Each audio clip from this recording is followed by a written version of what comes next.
Hello and welcome to the latest We Are Content Club Pep Talk.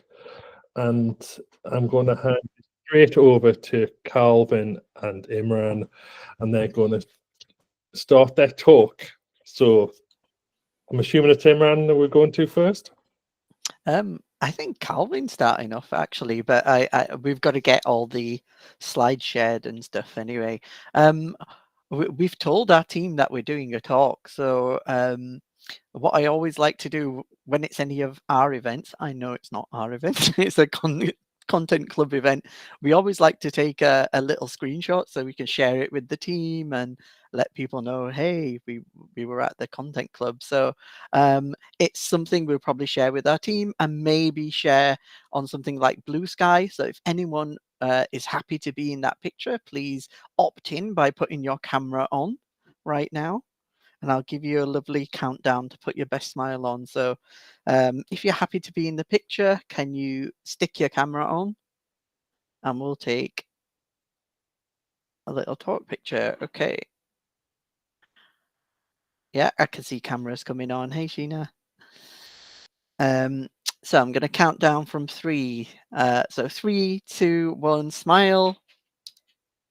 Looking beautiful, everyone. Thank you very much. Right, let's get this slide deck shared. That's the slides. Let's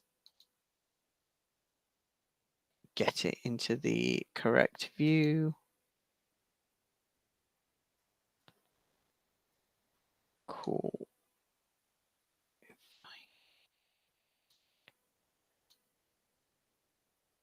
All right, cool. Looks like you're seeing the correct view, which is brilliant.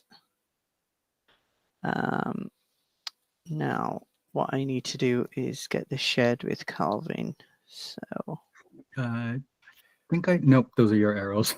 Those are not. Yeah. I'm trying to remember how to do this on Google Meet.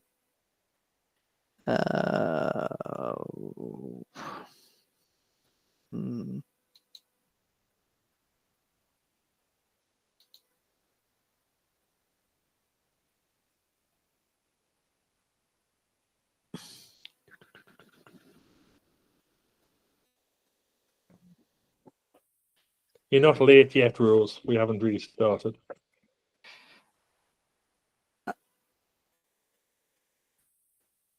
I am at a loss, Cal. I cannot remember how to do this. Let's have a look.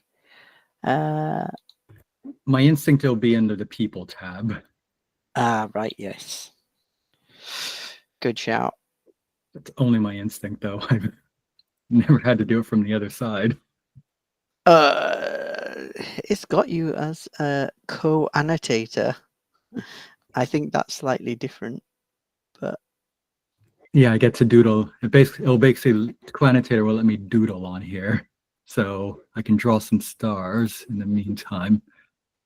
But I think we're looking for co-presenter. Yeah.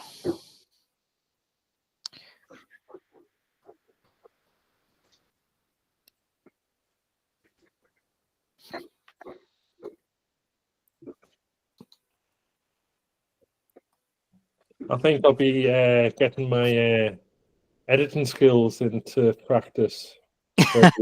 Just the internet. Okay, right. Just give me 1 sec, Cal.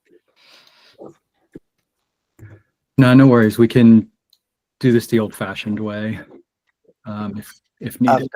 I've got it finally. Ooh. Just waiting for the arrows to show up. Yep.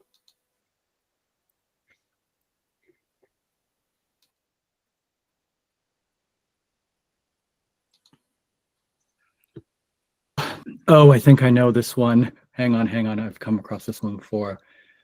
Are you sharing the tab itself and not the entire window? It's one or the other that you have to do. All right, just give me a sec. I'm really sorry. We're just hi Rose. We're just working on getting co-presenter so we can both control the slides. And it's a little bit irritating because it's one of those things that you can't do ahead of time unless you put the slides up the entire time. And I said, no, let's not do that. Maybe I should have said, yes, let's do that. I'll do that next time. Okay, so I'm just sharing the meeting. I'm going to Calvin. Yeah, okay. That's everything I have permission to do. Let me know if it shows up, Cal. Annoyingly not. So we're gonna have to do it live, as they say. Yeah. Do you want to share for your bits, and then I'm happy to just talk through my bits on your slides, or do you want to do the opposite? No, that sounds good to me. Yeah. All right. Thanks everyone for bearing with us.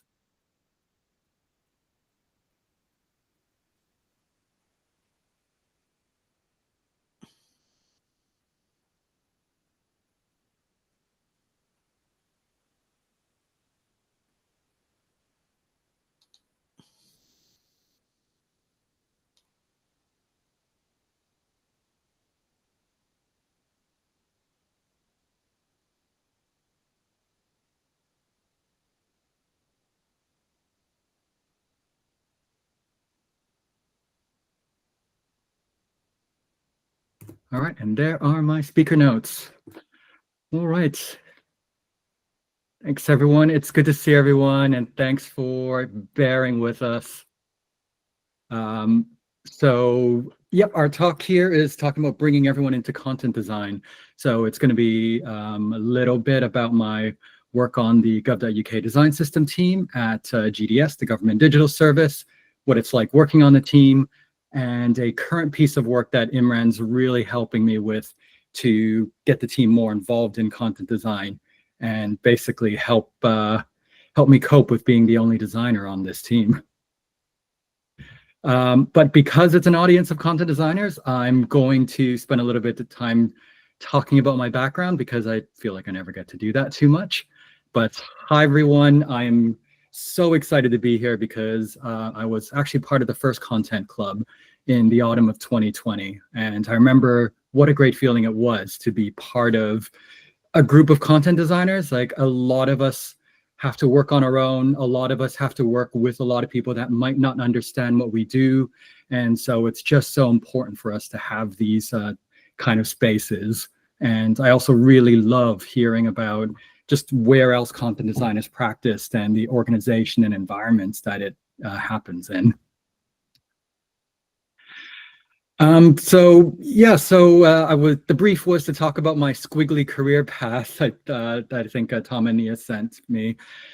So I wanted to talk about it, and I think it was almost for the theme for me was about content design finding me, because as you'll see, for most of my career I worked in web content, but not necessarily content design.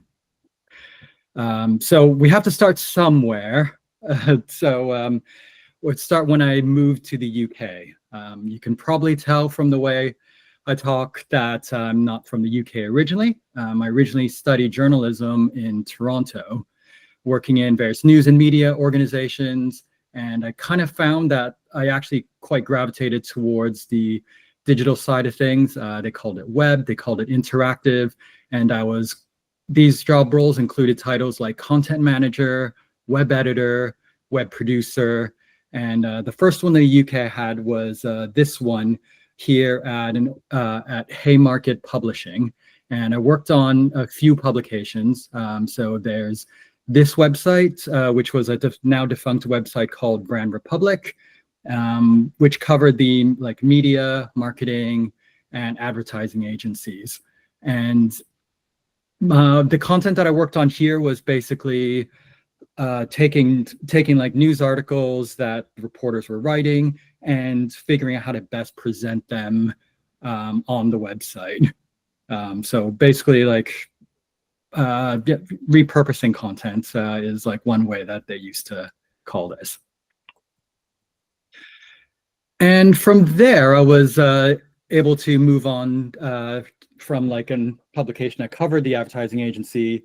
Actually got poached, I think. Someone like brought me over to work in a digital agency. And so this was a really good opportunity for me to learn more about the role of digital, learn more about how people on multidisciplinary teams work in digital. So my role was within the agency's own marketing team. So it was managing the global website, and a lot of content that I put together was around putting together case studies, thought leadership pieces, some storytelling about what the agency was doing. So I got to bring in some of the editorial skills I learned from working in news websites and studying journalism, alongside some storytelling skills. We're not quite at user-centered design yet, but I'd say like the precursors were there.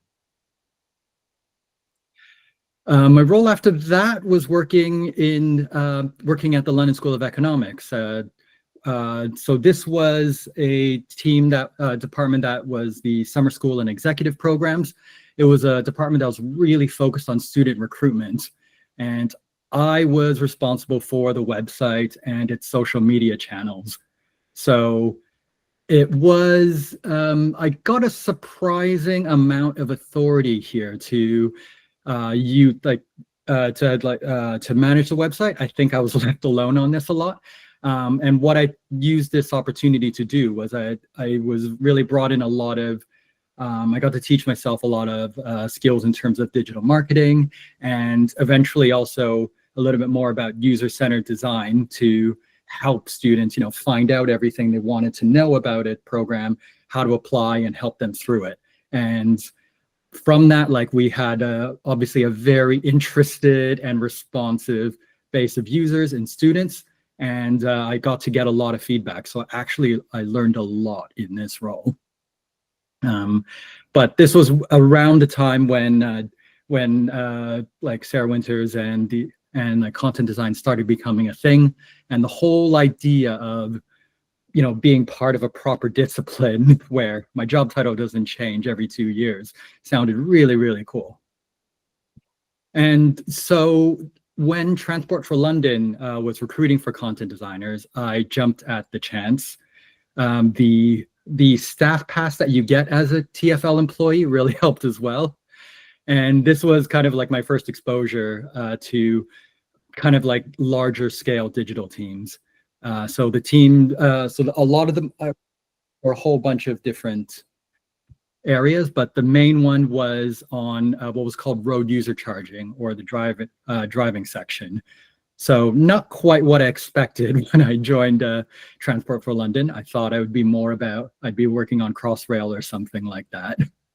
But this was a really, really complex area that covered the congestion charge, ULEZ, the ultra low emission zone, and all the different systems and services, and not to mention guidance needed to help people know what to do. So whether they needed to pay a charge to drive in London, whether their vehicle was eligible for discounts, how to pay for these charges, and all of this on a lot of complicated systems, really complex stakeholder environments.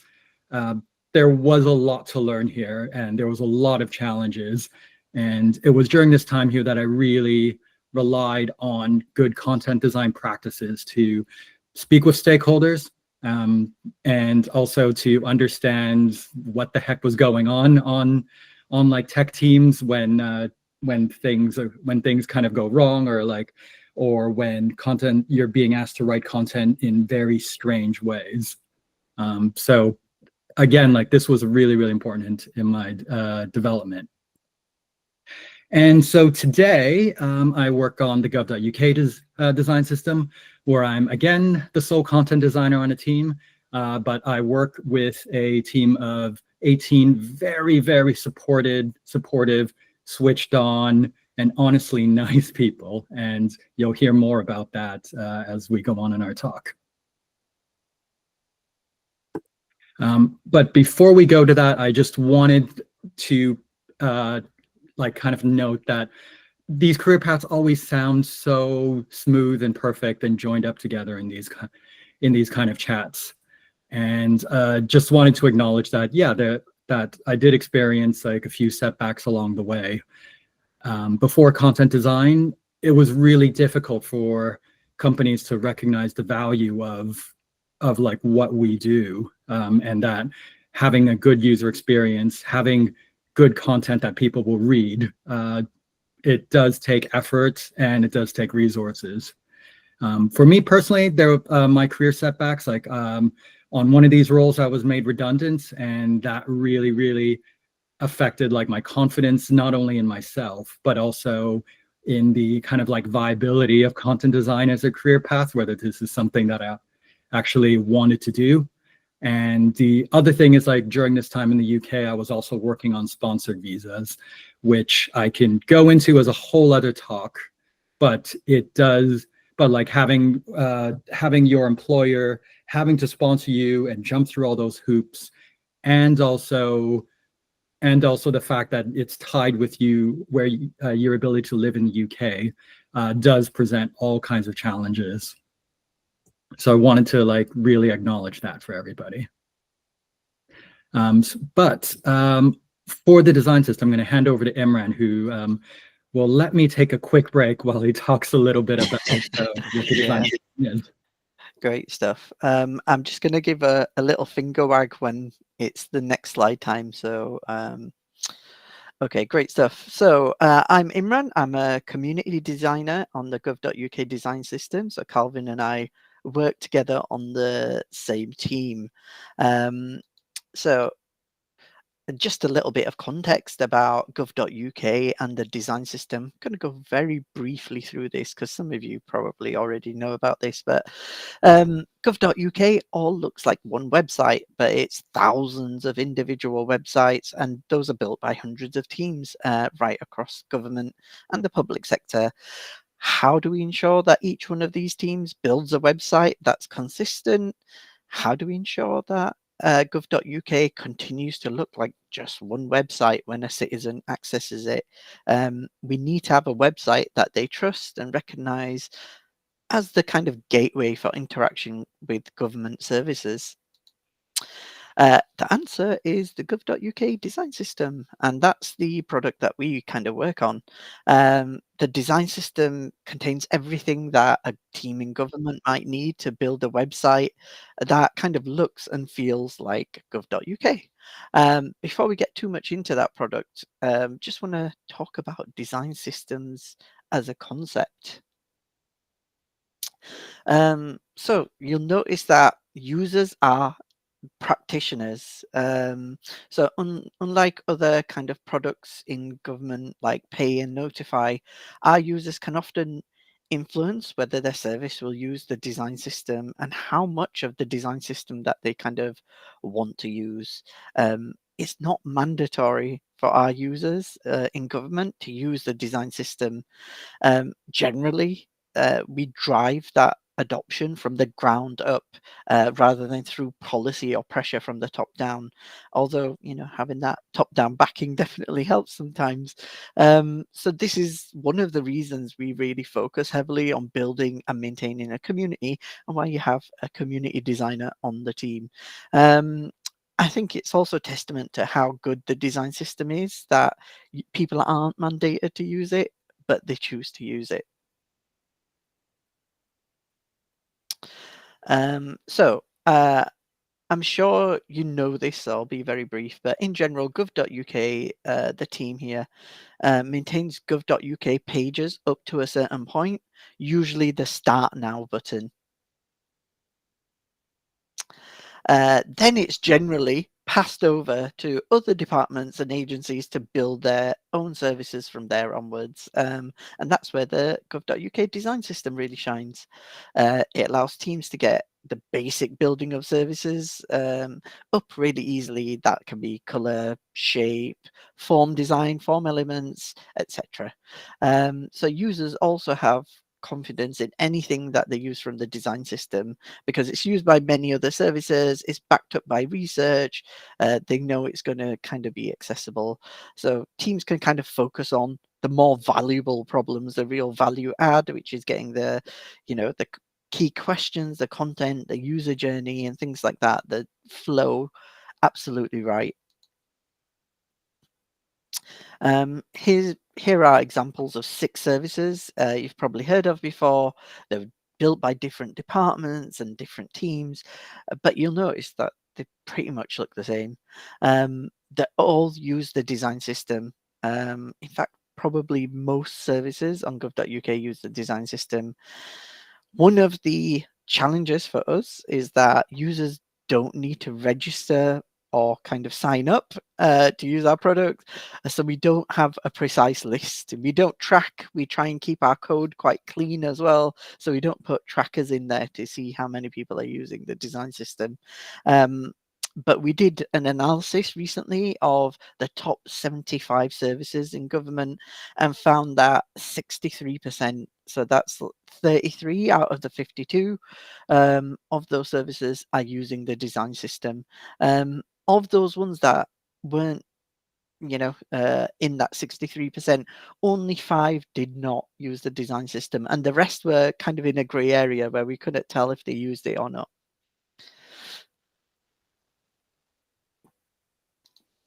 So besides kind of services that look like gov.uk, we know that a lot of internal services, caseworking systems, and different websites that change the branding also use the design system, where they kind of use a lot of the common accessible components and rebrand it to their own branding.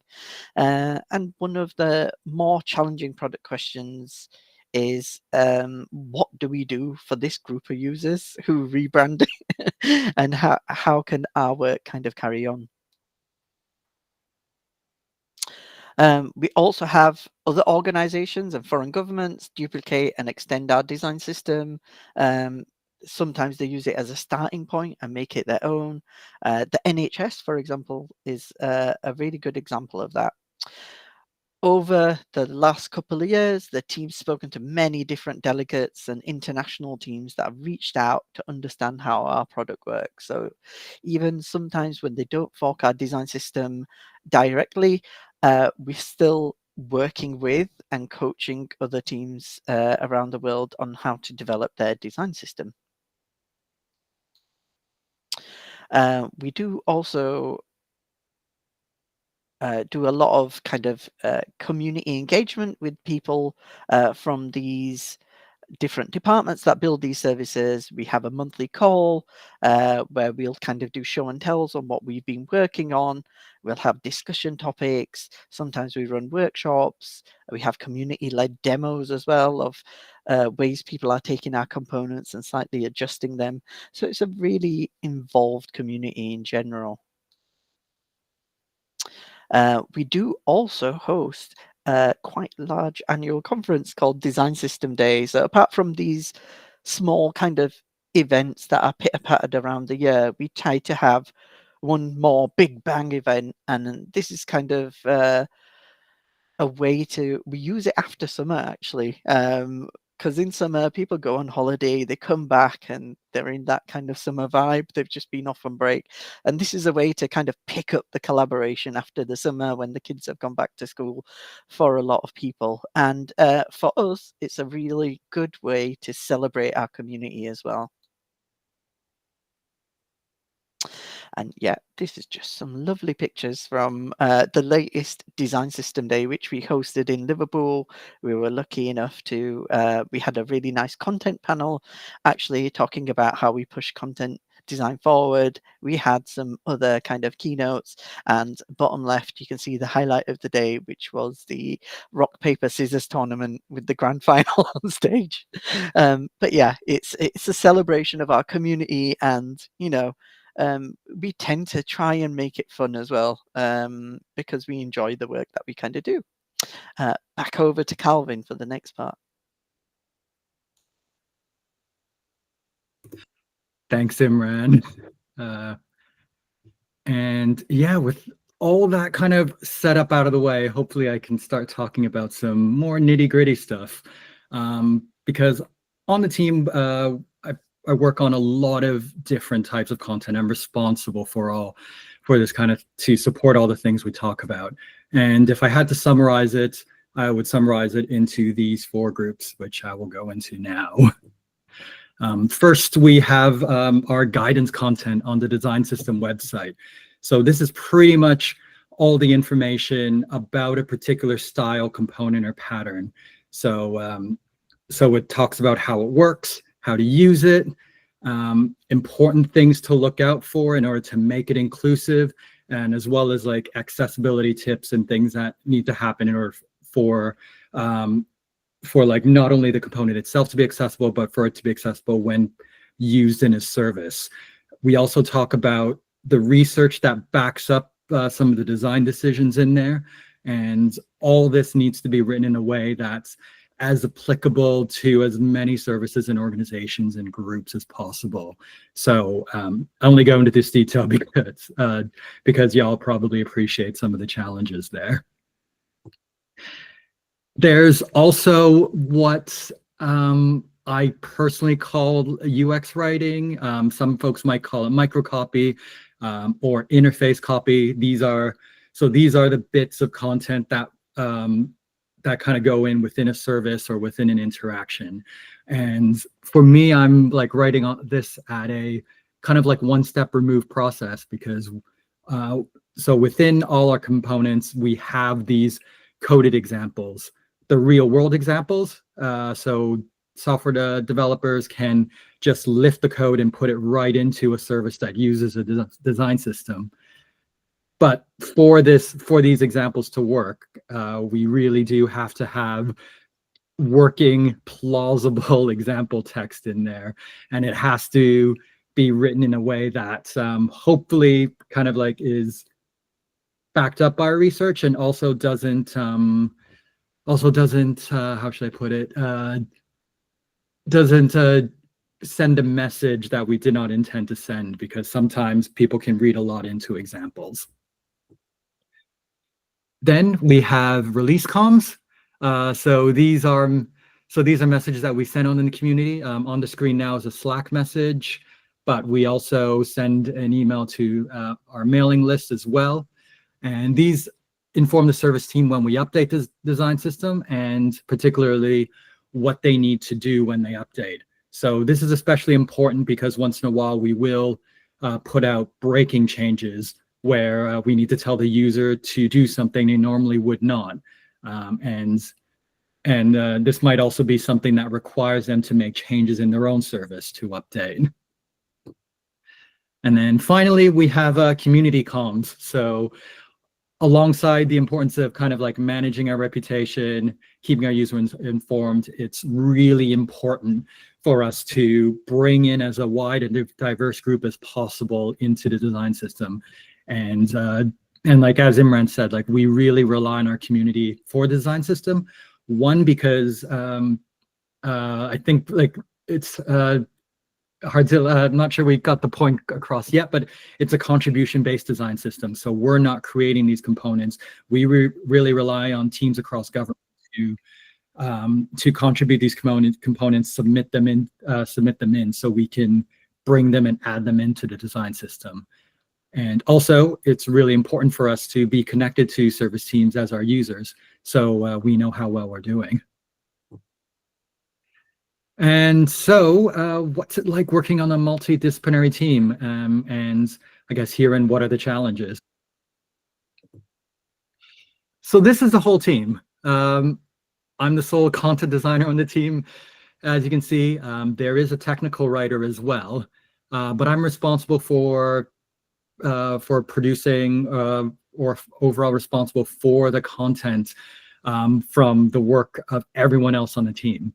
So if you can imagine the work streams, there's 4 designers, there's 5 developers plus others, and I'm responsible for ensuring that all their good work has good guidance, that UX writing I talked about, release comms, whatever information is needed to support that. So yeah, so what is that like? Well, I give myself a note of self-care a lot of the times on this.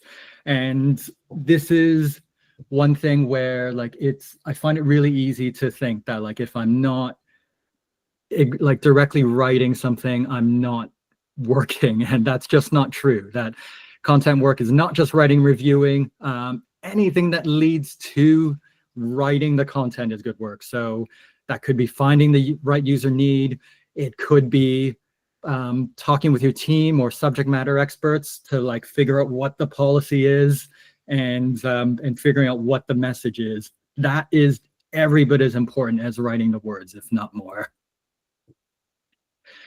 And so the difference, I guess, like on like working on a multidisciplinary team versus at GDS, what we call more like a publishing environment, is that my team members are my subject matter experts. So like it's quite nice. It's good that like a lot of that like the subject matter experts that you rely on kind of know more about content design and understands user-centered design and how the roles work together. I've been in situations before where I've had to fight for a seat at the table to find out that content design was happening being done by somebody else somewhere else, and I wasn't in those conversations, and that's not good at all.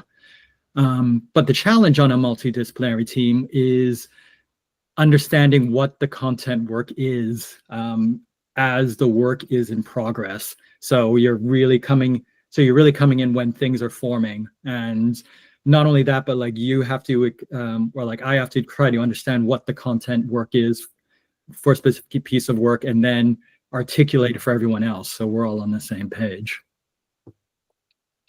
And so this is where, so one of probably my second favorite content book, content design related book comes in, is Writing is Designing. And it's not a long book, but I think but this quote here pretty much sums it up, where it's like, without words, apps would be an unusable jumble of shapes and icons. So it's basically the idea that like writing is designing, and the reverse of that is true. So on a team, you really have to have a good relationship to like and work together to understand that what you're doing influences each other, and that you have to like bring people in at the right time and help guide and be a resource for people as well when they need some guidance on what the content perspective is on something. So what does this end up looking like? Well, yeah, so on this screen is a screenshot of a journey map. That's probably the most illustrative example I can find. But in order to figure out what the content work is and to get the team all on base with it, I could be leading discovery work. I could be finding, interpreting existing user research. I could be mapping user journeys, and it could be messy, like this one on the screen. Or we could be shaping messages, so deciding with the team what to tell users, or I can be preparing for a release on what to say for a release and planning the comms. And so really the challenge and part of the solution, I guess, within me is always trying to find the right problem to solve. That's pretty much where most of my time, most of my work is. So it could be defining the brief and understanding the user needs. It could be checking everyone's understanding on what the brief and the user needs are, and then decide who's doing what. So all those things I talked about that need to happen before good content needs to happen, those aren't isn't necessarily, sorry, that is not necessarily content work. It can be things that the team, that like the rest of the team can work on. And so, and this is the harder part, is asking for help and doing that within the team workflow, which is where Imran comes in again. Yeah. So we've kind of decided we need to build up the team in several different ways to kind of end up with better content. And one of the reasons is you can see that's quite a large team. When Calvin and I joined, we joined within a few weeks of each other. There were 6 or 7 people on the team, and as the team's grown to 17, 18 people, the amount of work we're doing also grows, and that means a lot more throughput for Calvin and the amount of content he's got to kind of be involved in. And unfortunately, we can't clone him. This is an AI nightmare picture, but yeah, unfortunately, I've joked in meetings I'd love to, because Calvin's so competent, we'd love to be able to do it, but apparently there's something called ethics and stuff like that that gets in the way. But we only have one content designer, so having that content designer work effectively on the team is quite difficult. As the amount of work increases, the amount of information that passes through Calvin's brain increases as well. And that's even things that need to get parked. We need to kind of assess them and shape them and scope them out before we can park them to one side and decide the kind of priorities. And it can cause several problems having so much for Calvin to look at. For Calvin, it's constant context switching. His capacity is kind of constantly full. He probably always feels snowed under, which can lead to burnout. And he's just a nice guy. He's very Canadian. So you can kind of feel like he wants to help the team to his utter fullest, but it's just not a sustainable way of doing things. And from the team as well, all the comms and everything content wise needs to go through Calvin, which creates a bit of a bottleneck. We feel bad about burdening him. It's probably not good business continuity, and just generally, it's not a sustainable model for the team. And we also kind of need to address there's like some little overlaps, especially between my role and his. We mentioned community comms, like the things we do to engage the community. So which parts of it are content and need to be crafted, and which parts can we be a bit more fast and loose with and show a bit more personality so that the community warm up to us. So, we realized we needed to spread that workload across the team. So we started to come up with a bit of a plan, and this is a work in progress, but this is how we're kind of going to address it. We have like our own team playbook, which lets other people know how to go about doing certain things. And Calvin, based on the problems that he's kind of encountered when working with people over the last couple of years, started to draft some sections and put some guidance together. And as the person who manages the content strategy on the team, it was good for him to kind of lead on what those areas are that go into this guidance, and what people can work on, and which areas are left for the content designer that really need an expert set of skills to move forward. After we drafted that kind of guidance, we ran a session with the team to kind of run it by them. So what do they need to know about content design? What can they work on? What should be left for the content designer? Does the guide answer the questions? What are the skills gaps? What team processes do we kind of need? And yeah, so it was an opportunity to address all these kind of questions, and the guide answered some of the questions, and there were always going to be extra things that we needed to kind of put together to really help. So what we kind of learned from that session, one of the key themes was just clarity on what people can start to kind of work on independent of Calvin, and maybe just go to him for a check.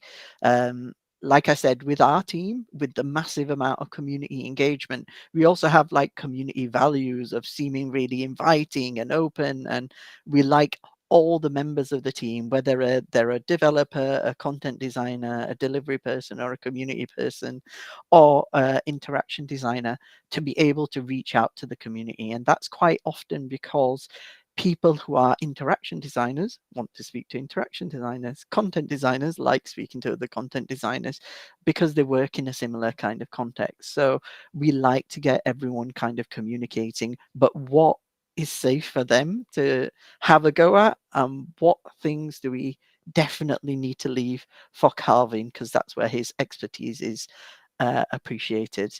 Another area was training and upskilling the kind of team. So what are the skills gaps for people to feel more confident in starting to draft some things and then take it to Calvin? Some of them were more specific language things like active and passive voice. We had a great quote from that session where someone said, "I keep hearing about active and passive voice, but I've got no idea what that is." Which is fair enough. They probably do use it, but it's just being aware of that meta language as much as anything else, and intentionally using it in the correct places. And also another theme that kind of came out was the kind of supporting structures around that. So what kind of proformas can we build, or what templates can we build to help people write content? And people were talking about, on our GitHub, when we create like a technical issue, there's almost like sentence stems that get people started and let people know what things they need to kind of include. So what kind of guides can we create in terms of content design to get people writing in the correct manner, with the correct context, with the correct content, and in the right style, because the gov.uk does have its own style of writing as well. So after those kind of sessions ran, and we get more of an idea of the problem space, what happens next? And part of what we will do next is to create and run some training for the team. So we've got this kind of breakdown of what the team kind of need, where the skills gaps are, and then also Calvin has this kind of knowledge of what a good content designer looks like on our team, because the way we write content is slightly different.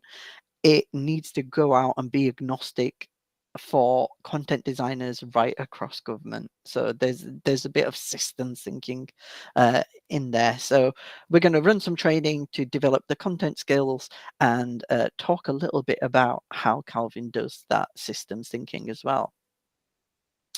We'll also think about processes and tools and templates that are going to help the team. And it's just basic things like running text through Hemingway editor, making sure, we're thinking about the language we're using in case someone's first language isn't English, or they might have a neurodiversity and some of the long, complicated multi-clause sentences cause a bit of problems in them understanding things.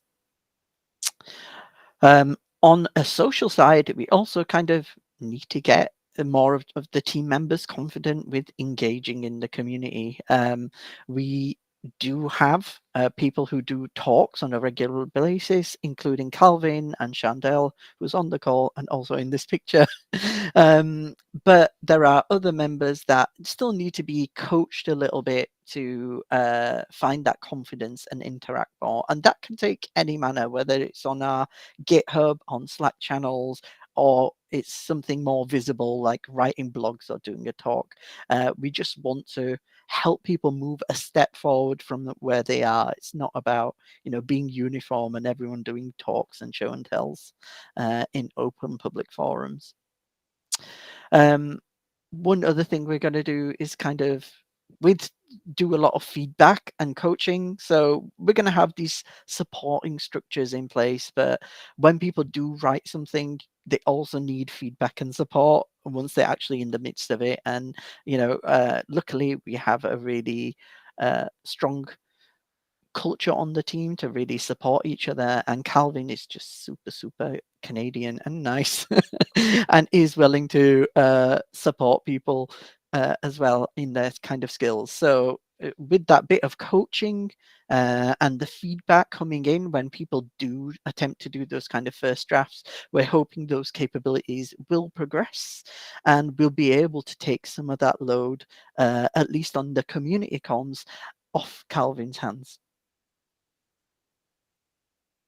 And, you know, hopefully that leads to us kind of demonstrating our value as a team and benefits users, because more of the team will be doing good content and be able to engage with that community.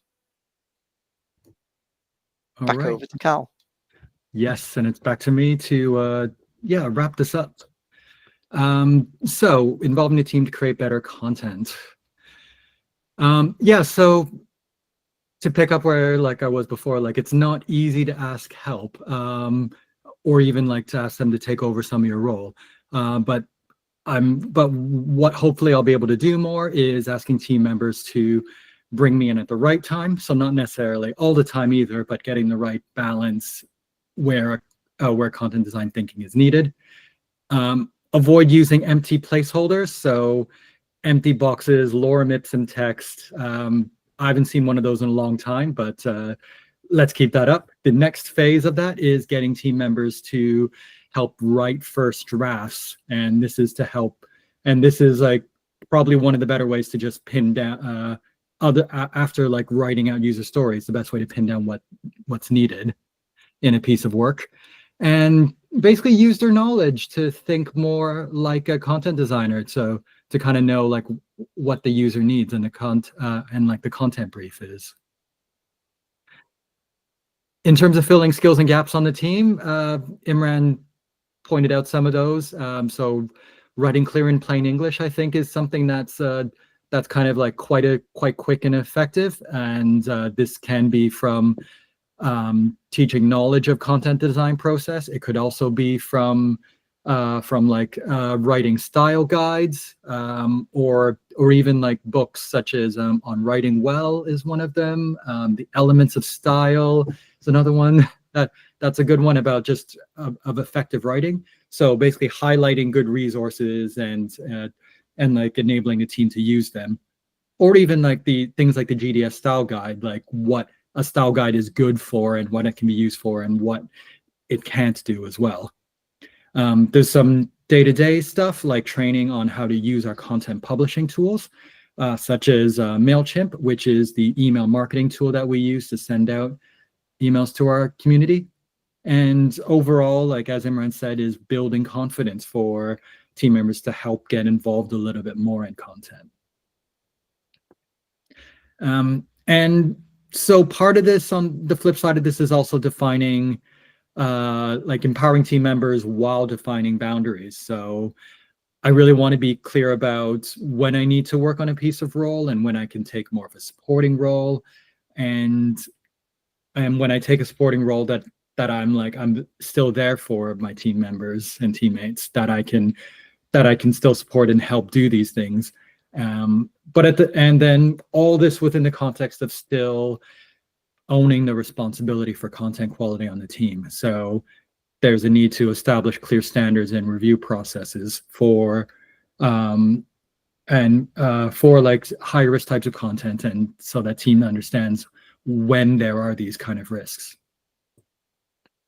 But the ideal outcome is that I'd be able to spend more time doing things like representing content designers as users of the design system, shaping the overall message and policy on the team at like a higher strategic level, being able to ensure overall quality and consistency on the team. So both in terms of things kind of in content being published as it's being published, and also being able to make cross-site improvements, such as like making our similar messages about similar messages more consistent across the site. So being work on that at scale.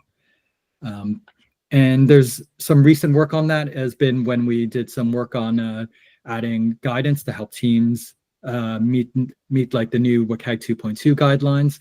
And we also recently did a content audit across the entire site for all our link text, because we were we were concerned that they were not descriptive enough, particularly for users of assistive technology.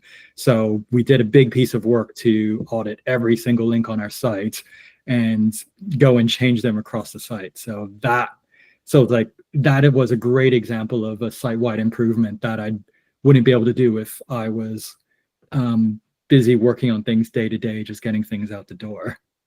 And hopefully, it also means I'll have time to plan a website restructure, which is one of the perennial things that a content designer thinks about, that hopefully we'll be able to get to one day. But that is the end of our talk. Thank you so much for staying and listening, everybody. Personally, I'm happy to stay for answers I just want to note. I really apologize for running over time. You didn't run over time. It was really good. Are there any questions?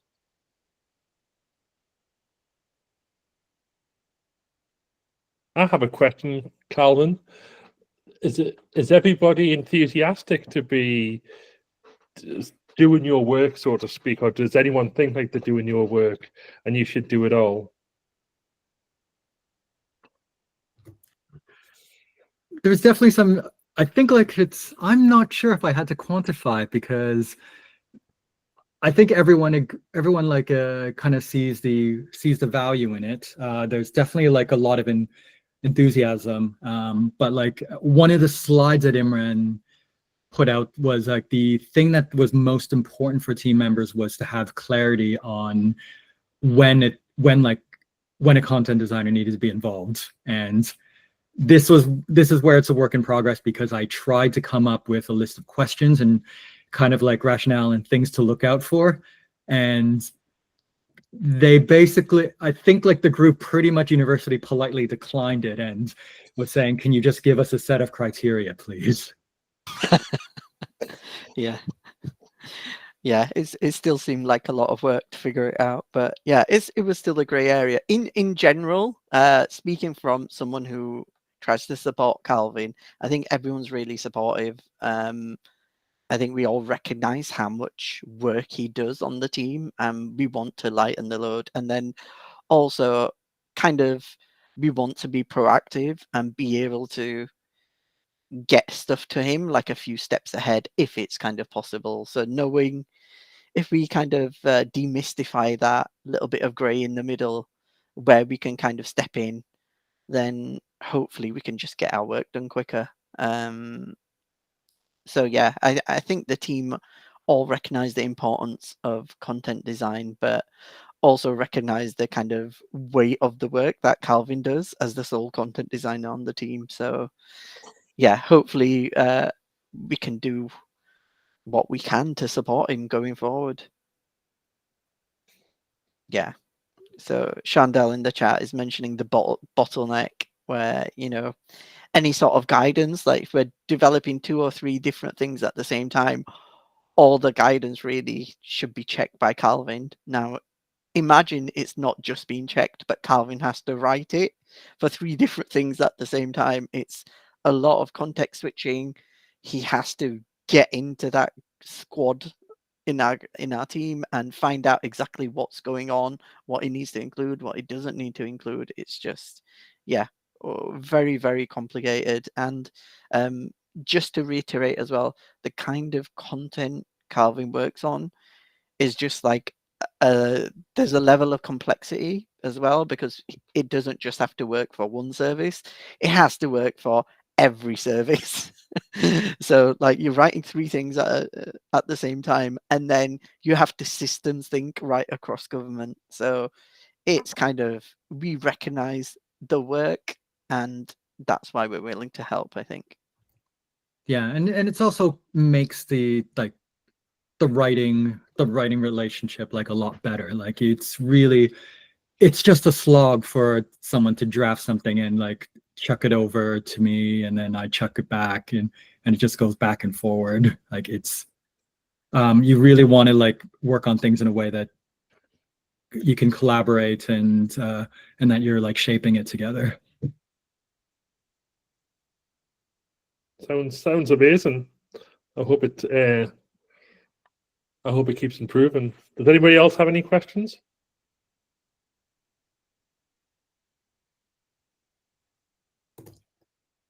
I'm very interested by Rose working on the web sustainability guidelines, and it's good to know that that you're working on it from a content design perspective, because like one of my pet peeves is like trying to follow the WCAG. I'm sorry, the web content accessibility guidelines. I was invited in because of an awareness that it was even more complicated because it's quite techy, and they pretty much, as far as I know, decided they want to work with their existing people, but then they were like, oh, content designer who understands this stuff, okay, we'll make it. Come join, here's the work. But it's because like I know the problem with the accessibility guidelines is, from a content designer's perspective, there are some issues. But we are, I'm sorry, I'm speaking in a non-official capacity. Like I said, I'm just a invited expert. But the content design in London has come up. Someone referred to I forget what it was, but something on the Gov UK or something, and I said, hey, I know the people behind this. This is Content Design London, and I've trained with them, and they do really good stuff. So that there's definitely an interest in that, and we're hoping that we might be able to. Sorry, just noticed what Marion wrote. But we're hoping that with some of the systems that we're developing for the sustainability guidelines, I can share a link in the chat in a minute, that we might be able to interlink everything a bit better, share the systems that we've developed, because obviously accessibility is a big part of web sustainability as well. It's also with localization as well, because I'm also a translator. I find the internationalization guidelines they're just about the code. And even then, the implementation isn't necessarily accessible.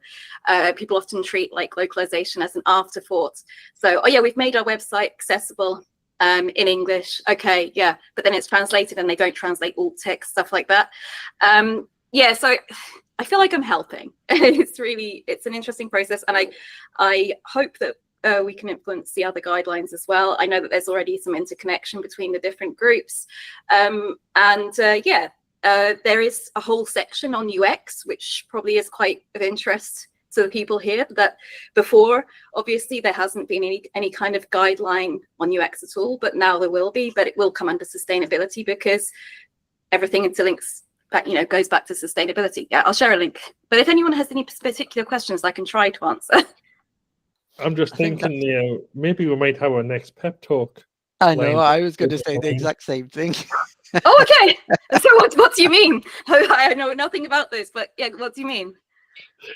Well, just you said what you're talking about is really interesting. We might drop you a line to come back and do a talk. Sure. Right now I have to in the immediate future I have to continue improving the stuff. But no, I would love to, and also we are encouraged to reach out and promote it, and we are encouraged to literally do this, so I would be happy to. Like I said, I would clear it with the existing people involved, but I can see in a month or two that would work. The actual guidelines, by the way, will be finished by June, so you can have a look at that, and then you can think, oh god, that's going to be a lot of work for Rose. But there's some really good stuff. The user experience design part, that's currently being worked on, so that's one of the parts that we're currently improving in particular. I'm involved in that one, obviously, as content designer. You'll see some accessibility stuff comes up there as well. Thank you. And one last call out for any questions. That's been a great talk, guys.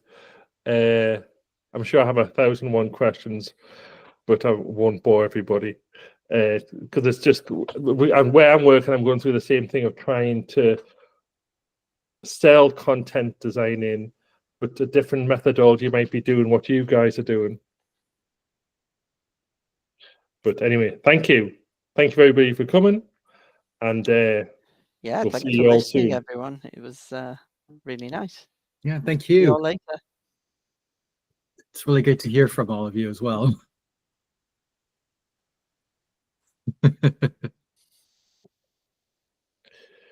Thank you. Thank Bye. Bye. I'll say thank you properly as well. Thank you. And yeah, feel free to reach out. I haven't been very